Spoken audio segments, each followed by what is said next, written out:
Hello guys, good afternoon. Magtanim tayo ng panibagong malunggay para madami tayong makukuhang gulay dahil ang malunggay ay pinakamasustansya sa lahat ng gulay. Kaya ito'y nakapating na guys, ililipat ko na lang siya. Andito siya oh. Ililipat ko na lang siya kasi buhay na siya.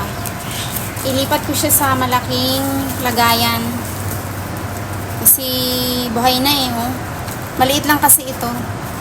Kaya lipat ko siya para lumaki. Galing siya dito guys, so dito ko siya itinanim.